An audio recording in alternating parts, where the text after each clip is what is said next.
Welcome back to the Project Podcast. I'm your host, Connor Lewis, and today we have a very special guest, maybe our most famous guest, if you want to go based off followers. Seriously, we got Herman from Daily Rejection. Herman, what's up, man?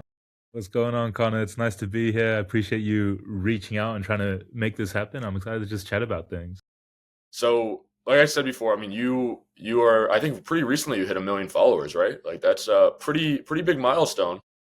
Yeah, I think it was September at some point, which is kind of crazy because, I mean, that's like 9 months. It just went from 0 to 1 million. Um, yeah, I mean, it kind of just blew up out of nowhere. And I was kind of like, okay, what do I really do with this? But I mean, I'm super grateful for it. And it's really cool that so many people are so invested in this kind of journey and everything. So I probably started following you around that time period. So for people that don't know, I'm sure a lot of people will know, but for people that don't know what Daily Rejection is and what you do on your Instagram page, can you explain that a little bit to us? Yeah, for sure. So last year, 2025, I started this project where I said that I was going to go out and do one thing every single day that would push me outside my comfort zone, where I would essentially be getting rejected by a complete stranger, just to build up my confidence, have more human connection in my day to day life. And I did it for 365 days. So I'm very proud of myself for actually like completing and sticking through with it. And yeah, I mean, it just completely changed my entire life. So, and not only that, but you've also been trading from what did you start at a paperclip? A paperclip. Yeah, I'm trying to trade my way from a paperclip all the way to a house. And I've been doing that for, geez, how many, like maybe like 3, 4 months now, I think. So, where did And that yeah, idea come from? Because I'm curious about that. I've seen it before, but you do it in a very specific way, I think. So, I'm curious to know where you started that. yeah. So I remember seeing some guy who did it like 20 years ago. And he was from Canada and he traded like this one paperclip all the way to a house. And I just thought it was like a really cool story. And then I thought, sorry, I thought it would be really good practice, especially with all of this rejection stuff that I was doing, to see if I could somehow use all the stuff that I've learned to trade my way up to a house. And then I did like this one rejection where I went around this like farmer's market and I was just trading my way up to see what I could get just to that one place. And I was kind of surprised by how well it went. And I was like, wow, if I actually took this seriously, I think I could get to a house. So I said, okay, why not? I'm just going to try and see what happens. And I saw one of the recent ones. You got a boatload of football jerseys. Is that right? Like the Messi jersey, those were crazy. I want to hear about that. Like, tell me about that experience, bro. Because your reaction was very genuine, and I was there with you. I'm like, oh my god, Diego Maradona signed jersey. I'm like, Yeah. what the hell? What is No, this it was guy? crazy. It was super special. So essentially, I mean, I was trading in New Zealand, and I worked my way up to like this $50,000 billboard voucher and also a $10,000 jewelry voucher. But I was given this like card game, and I was told to just take it to Switzerland and try trade that up as well. So then I would have like three different items that I could slowly start trading. And within 2 days in Switzerland, I traded this like small $40 card game into a $20,000 Diego Maradona signed jersey. So I currently have a jersey that I'm trying to trade for this next trade, and I'm trying to email places and trying to set things up.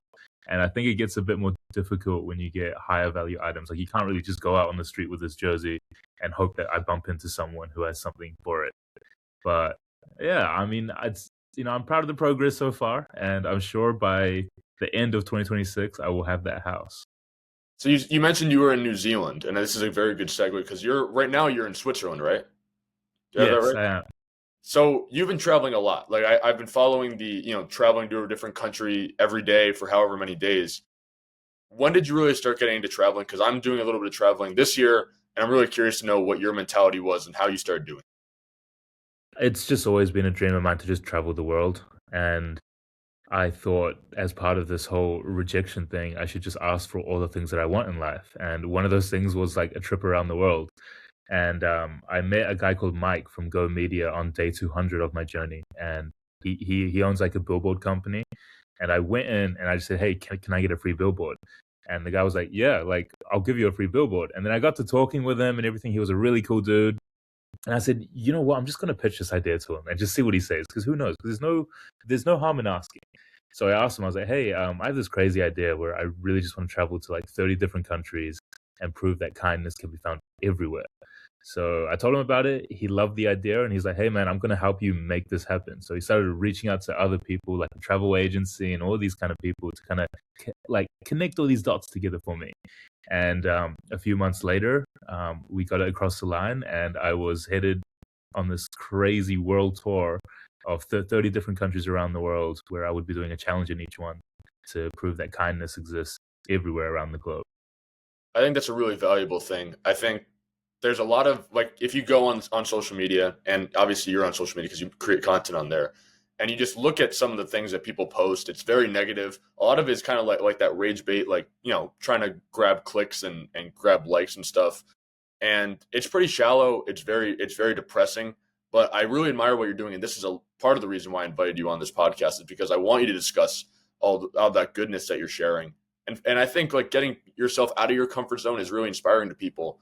I mean, like we talked about a few minutes ago, you have reached over 1 million followers back in September. Did you expect to reach that many people? Did you expect to resonate with that many people? I don't assume you did, but I want to know like your thought behind that. Yeah, absolutely not. To be honest, I started the project kind of just as like a personal thing. I just thought it'd be cool to film it for myself so I could kind of see my progress from day one all the way up to day 365. I thought my friends would follow along and see the journey. But, pretty quickly, I noticed that a lot of people were really, really invested in what I was doing.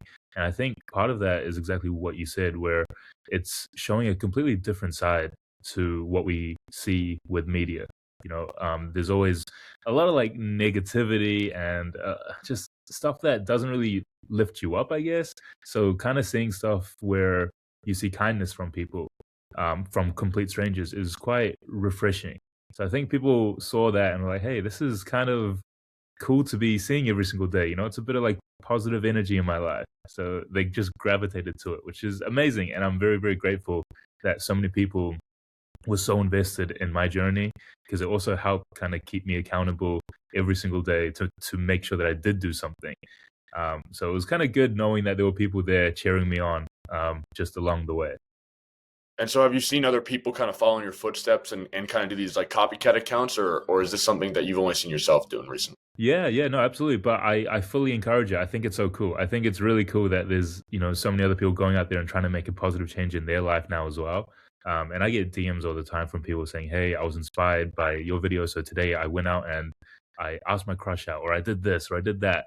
And it's really cool to see that there's actually like this positive impact that these videos are having on people to kind of push them outside of their comfort zones. And just hearing all those stories, seeing all these other videos from other people doing it is amazing. And I mean, I'm not the first person to do rejection therapy. There's been a lot of people before me. I can't really be in a position to say, hey, this is my thing. I think it's a very beautiful thing that other people are doing it. And, because it completely changed my life and it allowed me to experience so many amazing things. So if people are willing to go out there and do the same thing, I 100% support it. Yeah, I don't think you're the first, but I haven't seen anybody do like something like follow through every single day. Like we see on Instagram or TikTok all the time people that are like day one of starting my business, my clothing brand, or starting whatever. I haven't seen anyone follow through for all 365 days. And as I kept following you, I'm realizing, all right, he's not gonna stop. Like he's actually gonna follow through and complete the full day.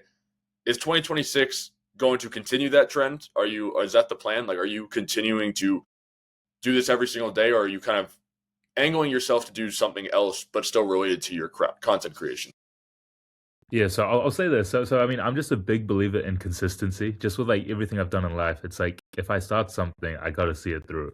And I think a big issue that people find is that they'll start a project and start doing stuff, but then when they don't see instant results, they'll drop it and they'll give up on it. But I really think that like the key to success is just sticking like through with it and showing up every single day, even when there's like no one watching.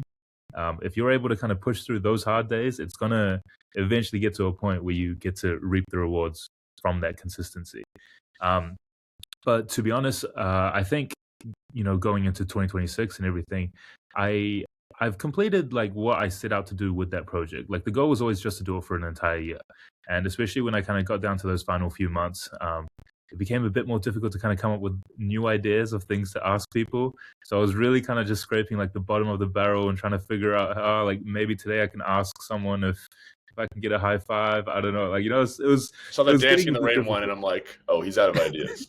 Yeah, yeah. So I mean, it's really difficult to come up with like a new idea every single day. Um, but what I really want to do is I want to implement it in my day-to-day life. So still ask for things that I want in life. Um, but maybe not film it every single time. Like maybe I'll post a new video once a week or something, but I don't want to put that pressure on myself to be like, I'm gonna do this every single day or I'm gonna do this every 2 days. I kind of proved my point with the whole journey of it, of what I set out to do. I showed people the positive effects that it had on my life. And I think for 2026, my goal is to really take all the stuff that I've learned and apply it to create more meaningful connections and kind of better myself in that way. And I've been trying to think of new ideas and new kind of projects that I want to start. And I came up with one just the other day that I think I probably will follow through with. And I think if I say it on this, I will, because then I'm holding myself accountable. But I think I want to learn 26 new skills in 2026. Ooh. So like one every 2 weeks, and I just want to approach a complete stranger, ask them to give me a skill to learn. If it's like snowboarding or cooking or something like that, I don't know. It could be the most crazy thing ever. But I want to end the year saying that I at least attempted to try and learn 26 new skills. Well, I like that one a lot. I'm gonna hold you accountable now. Like Yeah, you please have do. opened Pandora's box where I'm going to be emailing you every week and be like, dude, it's time to get snowboarding, man. There's no time. Yeah. I think that's really cool. That's a really good idea. I don't think I've seen that before. I think another thing about accountability, and I really like what you said about using this as a platform to hold yourself accountable, and like people my age with the instant gratification of like social media and like everything else that we have like at access to us at all times, we expect results right away. I'm a victim of this. Like I've felt this way with this very podcast that we're talking on right now. Like what there was a time last year when it was going well. Like obviously it was growing, it was on the upturn, but it wasn't where I wanted to be, and I was expecting results too fast. So that's why it's pushing through that. And I've had to do things in my own life where I had to kind of just push through the tough times. Like the best example to me is, I don't know how big of a sports guy you are. I know you like football, but like playing a new sport.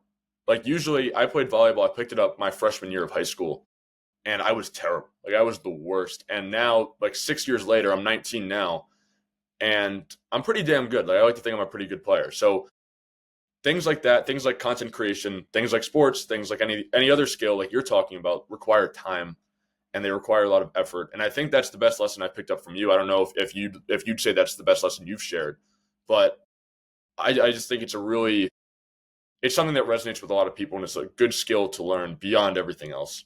I do want to ask you about like your content creation in general. Like, are you working right now? Is this your job? Like, are you making enough money off your clothing brand, which we'll talk about later, and this to support yourself? Like, I'm curious to know how that's going. Yeah, well, it's kind of like a weird position to be in because I've never really kind of navigated this influencer space. And I hate saying like influencer because I don't see myself as like an influencer by any means. Um, but I don't really take on like brand deals like that. It's just like I don't want to push just garbage to people. You know what I mean? Like the community that I've built is quite special to me, and it's a very positive community. And I would hate to just be like, hey guys, go download this gambling app or go buy this and buy this, like things I don't believe in. So it's not like I really make a whole lot of money from this, especially being in New Zealand. Like we don't get paid for views on TikTok or anything like that. Um, so the only time I'm really making money from this account is if I take on like a brand deal from something that I actually believe in, that I think that people would benefit from. But other than that, yeah, like the clothing brand and everything has been my full-time kind of job for the past 5 years.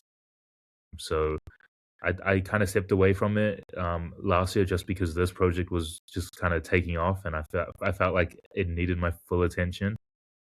But in 2026, I think I'll probably pick it up again and just keep on grinding with that as well and just see where it goes. But I don't know. I feel like I've been really blessed in life and just been really, really lucky, I guess, to be able to do what I love every single day for the past like 5, 6 years, which has just been like the biggest blessing. even at times where I thought, okay, like, what am I going to do now? I have no plan.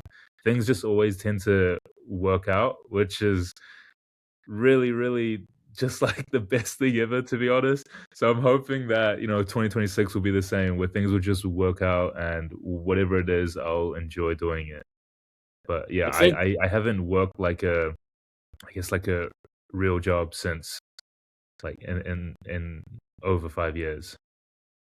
I think what you've done is you've gone all in on something. You correct me if I'm wrong on what I'm about to say, but you've gone all in on this on content creation and this daily rejection thing.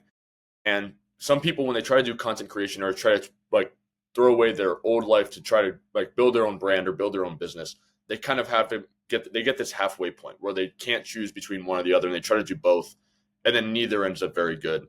And what you've done is you've gone pretty much all in on content creation. And again, your clothing brand, not to the same extent last year, but again, you said you were going to pick it up again. I think that's an important lesson. And again, correct me if I'm wrong on this.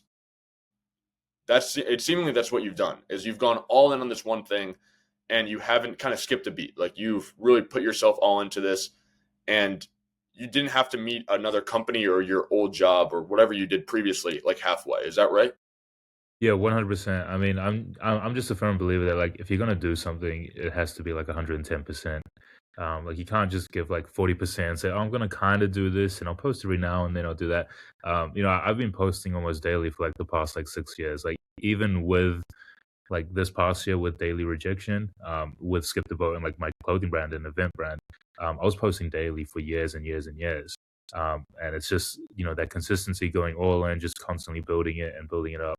But I also understand that. I mean, part of that is from like a position of privilege where like I've been very very blessed where I don't have to stress about this or this, or I don't have a kid to take care of or this. So I completely understand the side of where people have different, I guess, experiences and different kind of conditions that they're in where it's a lot more to be able to give 100% of yourself to something than someone that doesn't have all these other commitments and things going on.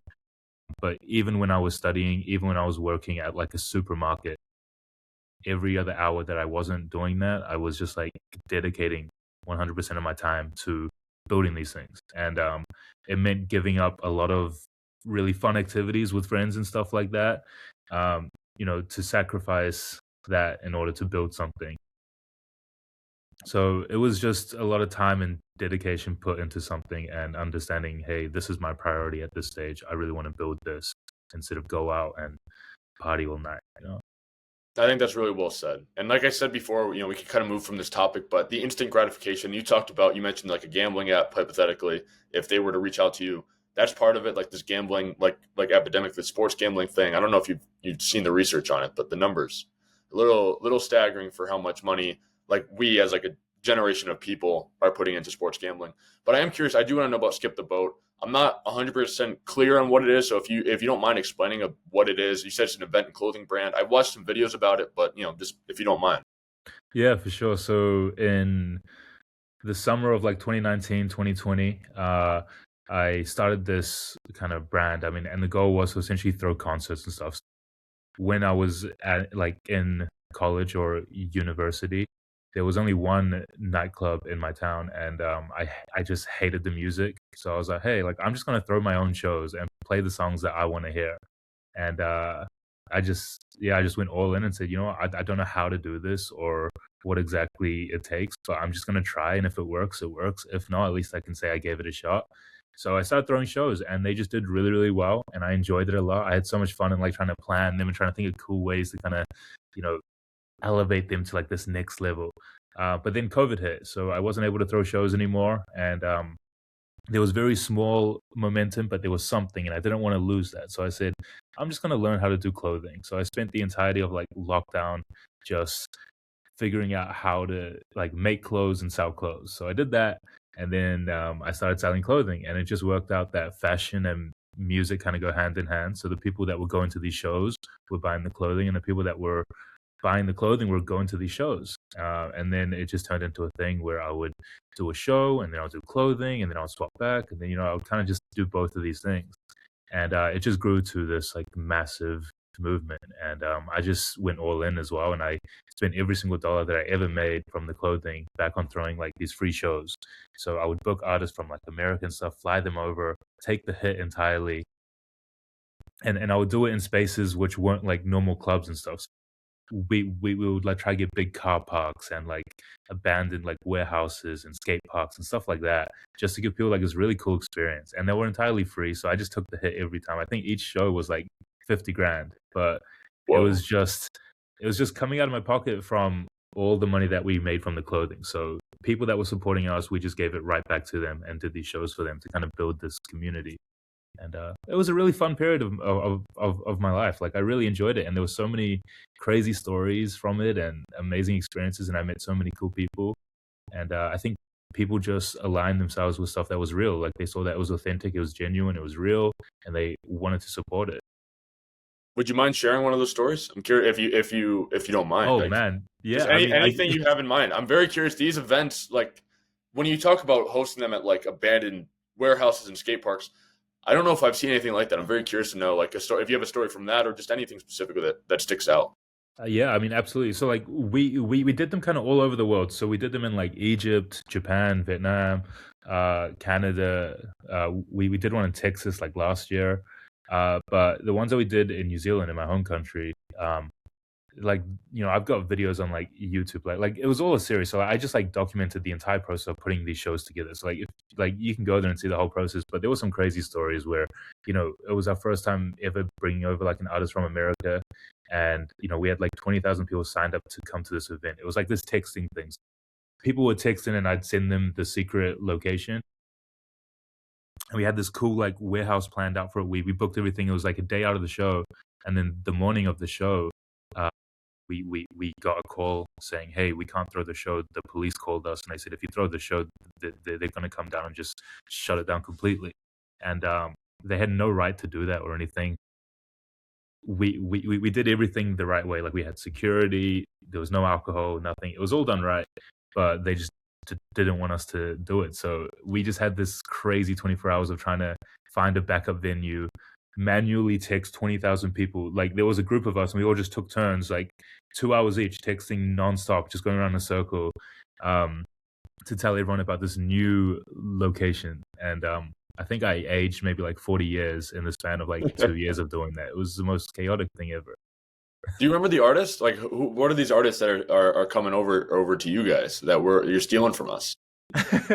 So we brought over it was mainly like hip hop and like rap. So we worked with like DC the Don, Matt Ox, Kamiyada, uh Uno the Activist. There's just so many, man, and all these people were so cool. Like I never had like one bad experience with any of them. Like they were all like really cool artists, and they were just so grateful to be over there as well. Like for them, it's cool. With, like performing in a place on the other side of the world, and yeah, just so many cool experiences with them. Just showing them the country as well, and like seeing them on like a personal kind of level, as like a friend, and I can call a bunch of them like friends now. Like Kamiyata is like such a good dude, and we brought him over like 2 3 times just because he was so friendly and he was just a good person. You know what I mean?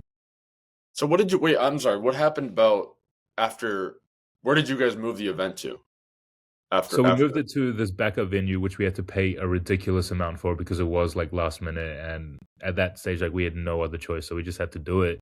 Um, but it worked out. It was just like a normal club, which was super like disappointing, especially like putting in like a month of work to kind of build this event up and hyping it up to people, getting all these people to text in, to then be like, "Sorry guys, we're not doing it at the warehouse anymore. It's gonna be at this club."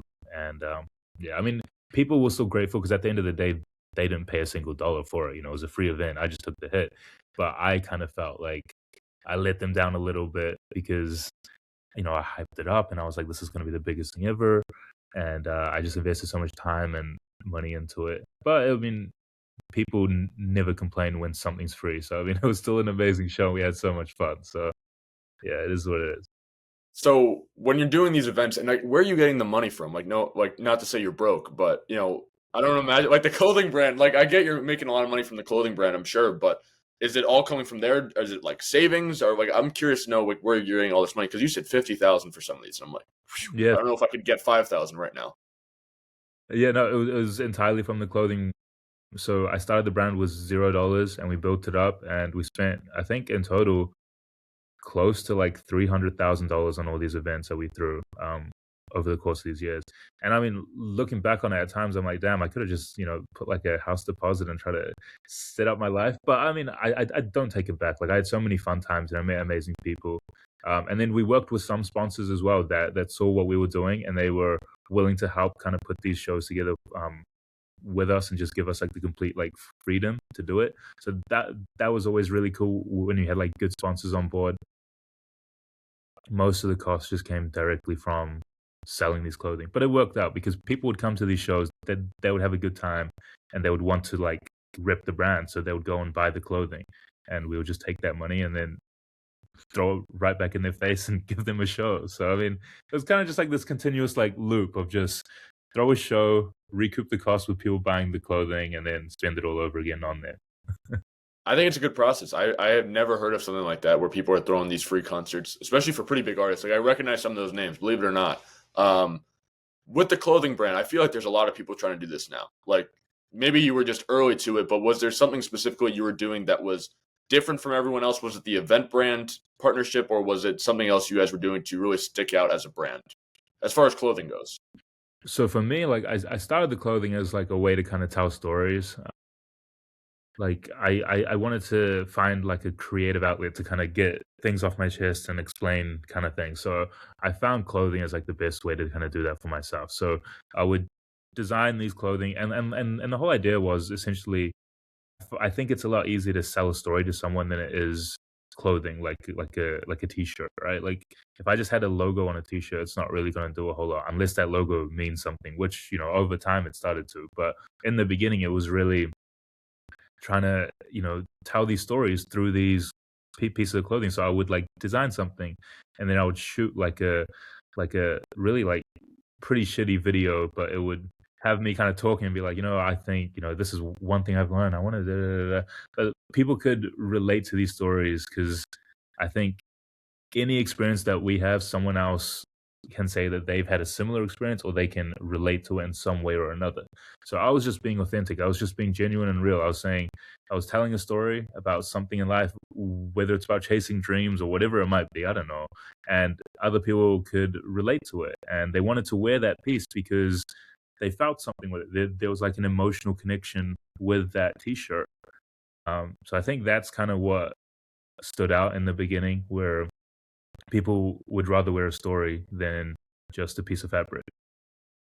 That's an interesting way to put it. I mean, I don't think again when people are making these brands because I don't know how it is for in New Zealand, but over here in the US, at least where I live, a lot of people like my age are trying to do like clothing brands and they basically all do the same thing. Like they all are doing the exact same thing. They're trying to be like, I hate to use the word, but nonchalant. Like they're not trying to like express themselves. And what I like about what you're doing is you're really putting yourself out there. There's one video that when I was doing the research over the last couple of days on the Skip the Boat page, I don't know if this was real or this was like a skit, but you like had put a card down and you asked a woman if she dropped her card, and it was an advertisement for your brand. I don't know Oh yeah. So like that's I just think it's interesting. Yeah, go on. yeah, no, Sorry. that's kind of how we would market our shows. So we would have these cards, and it would just say, "Hey, if you were handed this card, text this number for a free ticket to our show."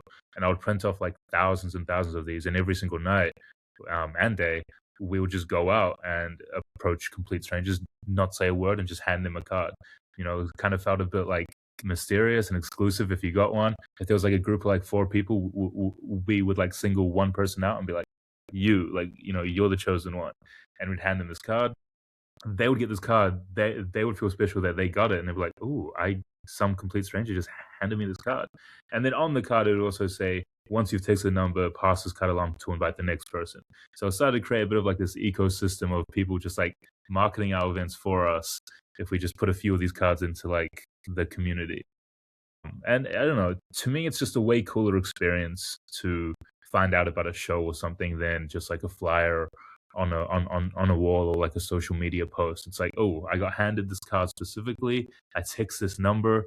This number texts me back and says, "Congratulations, I got a ticket, and this is the location." That's it's a cooler Yeah. experience, I think. That's really interesting. Like that. That's very like the guerrilla marketing is something I'm very interested in. This thought just came to my mind. You said you went to university. Were you studying marketing, or like what were you studying there? I studied sports management. Okay, that's what Uh, I'm doing. Okay, oh right. Oh cool. yeah. Yeah. Oh, that's Okay, so really yeah, cool. that's why we're both so smart, right? Yeah, exactly. That's Yeah. interesting. I would have obviously assumed marketing. I mean, you're doing some very unique things, and you're getting yourself out there. I would have thought something along those lines. But yeah, that's cool. What did you have a plan originally? Like before you started doing this, was like the goal was just to work for like a football club, or like what was the Yeah, your to be method honest, before yeah, this? that was exactly it. So I mean, I took so it's a long story, but essentially when I was younger, when I was like 14 and stuff, I was really into like video editing. So I would edit a lot of like Call of Duty like montages and stuff like that. And I was like, wow, this is We so all much did fun. that. Yeah, and from there I was like, oh, I really want to be a video editor. Like that's what I think I want to do with my life. But just like people around me and stuff will kind of like, hey, there's no career in that. Don't do that. Like study something that actually has purpose, which made no sense because when I was 14, I made like I think over 3 years at that age, I made like 20 grand just like editing montages for people. So I mean, it made no sense because I knew that there was money there, but I just believed like the older people, like they're probably right. Like they're older, they probably have the experience. They tell me there's no career in there. There's probably not. So I took 2 years off, just working, just to try and figure out what I wanted to do with my life. And it got to a point where I was like, okay, I just need to decide something and do it. Otherwise, I'm going to be stuck in this like gray area forever. So I said, okay, I'm just going to go and study sports management, pick like a university that's as far away from home as possible so I can really push myself outside my comfort zone.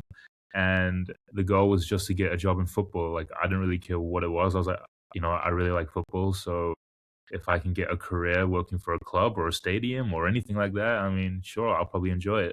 So I went and studied it. I finished my degree, which I'm very proud of, but I don't think I'll ever use it in my life. And yeah, I just, I happened to fall into this thing of doing this clothing and event brand in my final year. And it started doing well. It wasn't doing enough for me to fully convince my parents, to be like, this is what I'm going to do. But I did one show at this one club, and it was like their biggest night ever. And they just happened to text me and said, "Hey, do you want to be doing shows here every single week for us?" And I said yes because it meant that I wouldn't have to go get a real job, so I could just do that for a while. So I did that for like 6 months. They fired me on the day of my graduation, but thankfully at that time, the clothing was taking off, so I was able to fully kind of take care of myself at least at the very small stage, but take care of myself enough to be able to just dedicate my time fully to that. You got fired? What no call no Yeah. showed because of graduation? Well, so essentially, I was working with this club for 6 months, and I was honestly the issue was that I cared more about it than the owners. Like the owners barely showed up; they barely did anything, and I was giving 110%, going like spending out of my own pocket to kind of help fund this thing. And it got to a point where I was doing really well, and the stuff was improving, but I don't think that they liked my personality of kind of putting in so much because I mean I was kind of telling them like, guys, like, do you care about your club? Like I'm out here doing this, where are you guys? So I think it was a bit of like conflict and clash with that. And then I told them, I said, hey guys, I'm not going to be here. We can sit down and have a chat about it when I'm back, but I'm going to my graduation on this day. And they decided, uh, knowing fully well that it was the day of my graduation, to text me on that day saying, "Hey, we no longer need you." Da da da. And I don't know. I just found that super disrespectful. The fact that it was on the day of my graduation, out of all days. If it was a day before, I wouldn't care. If it was a day after, it's whatever. But to text me on my special day where I'm with my family and friends celebrating, where I kind of have to be like, "Oh shit, now what am I gonna do?" Kind of sucked. That's I don't even like I'm processing if that was me. Like when I graduated high school, like I don't even remember where I was what I was thinking at that time. I was probably thinking about nothing to be honest. Um but like speaking of your parents, what is their reaction to this as a whole? Like are they aware of your following online? Like I understand like they weren't fully convinced about you going to the event business at first. What are they thinking now? Like are they even aware of where you're at right now? Yeah, they love it now. Like they're fully involved, and there's people at their jobs that are like, hey, like tell him I say hi and all this kind of stuff, which is really cool. and like their coworkers and stuff follow along with the journey. And they watch the videos and they always text me about them and stuff, and they help me pack and send orders now as well, especially now that I'm overseas here in Switzerland. So they're the ones that are kind of, if there's orders coming in, they're kind of packing them up, getting them sent out and everything, which is really nice of them. And yeah, at first it was a bit difficult, as it would be for anybody, to kind of say, hey, look, I'm going to make videos and sell clothing and stuff and do this online thing. Like, it doesn't really, I guess, exist or seem real, because at the time, there wasn't a whole lot of success stories of people doing that. Like, that wasn't really like a path that you go down. But I think when they started seeing all these orders being shipped out every single day, and they would see, like, this office just full of like all these packed boxes of orders, they're like, okay, maybe there's something here. And then obviously they were supportive of it, and they did their best to kind of help out in any way. And yeah, I mean, it definitely took some convincing, but it gets to a point where you don't need to convince them anymore, and they start to see how big of a thing it's starting to become, and they want to help out.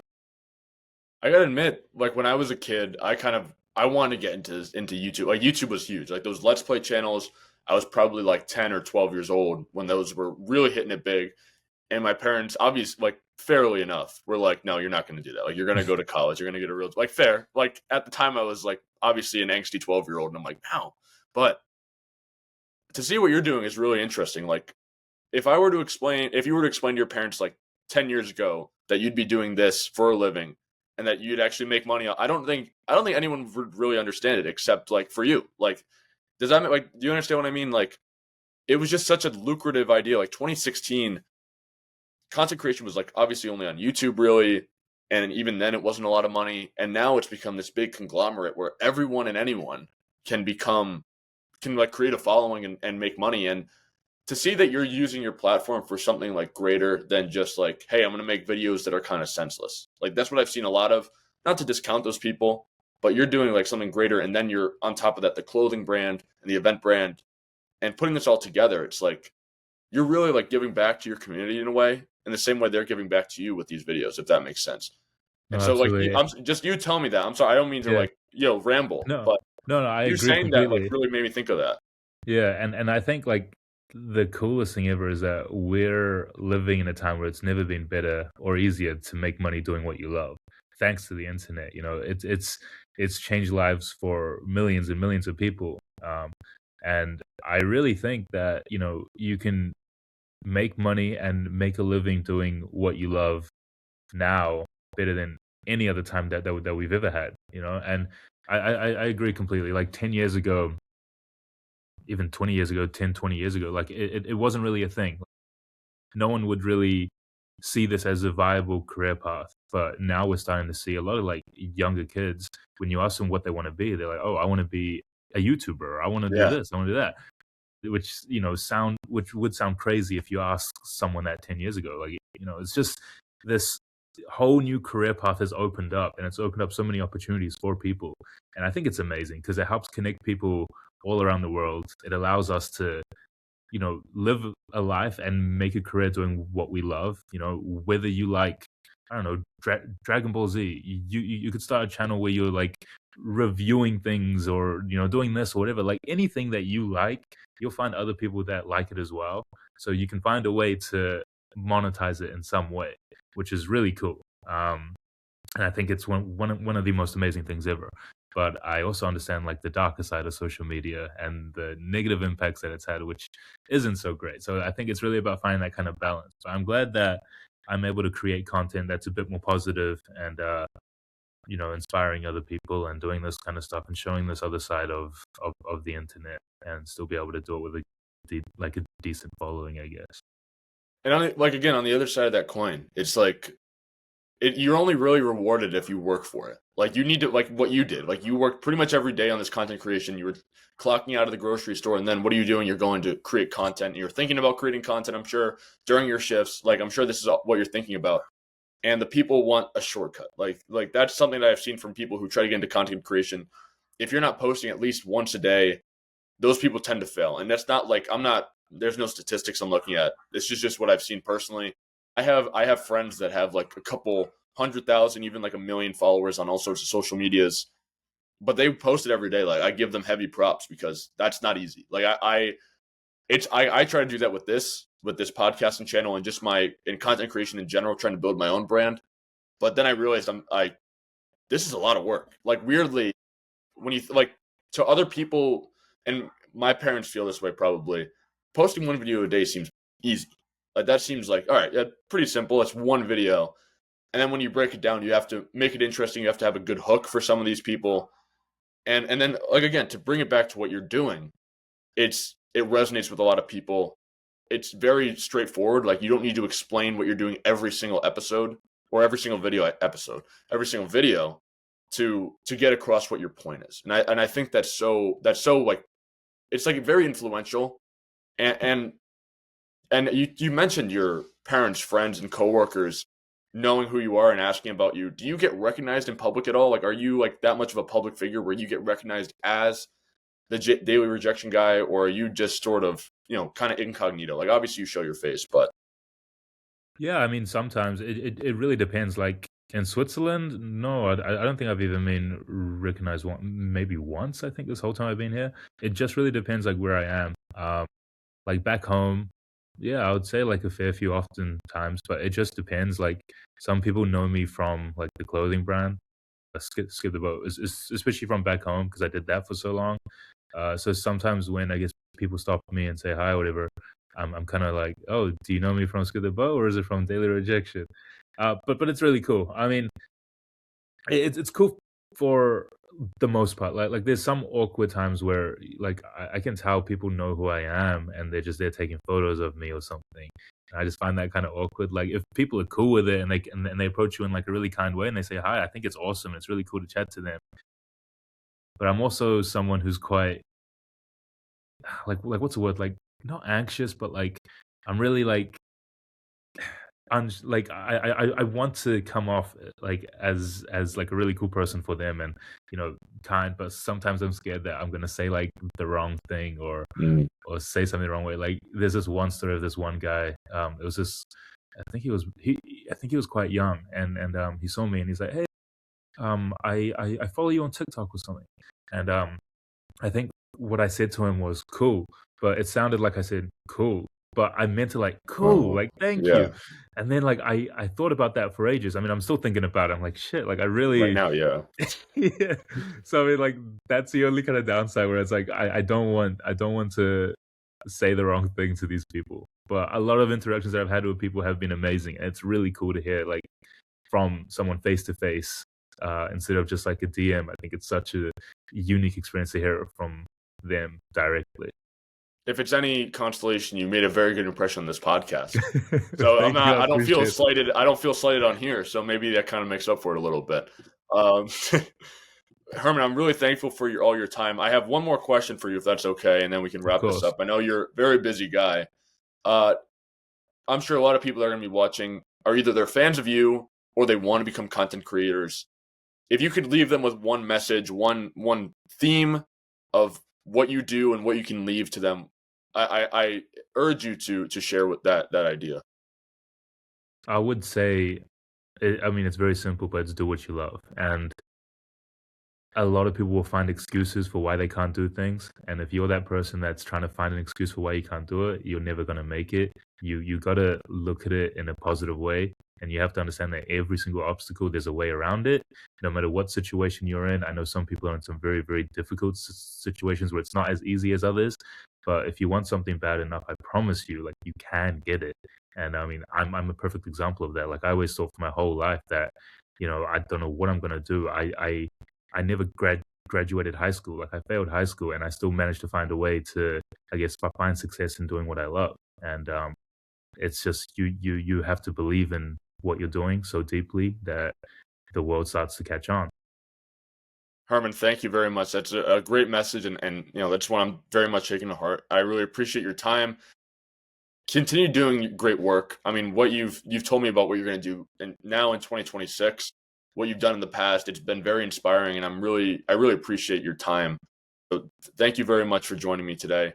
And to all the listeners and all the watchers at home, thank you very much for joining us today. I have been your host, Connor Lewis. signing off.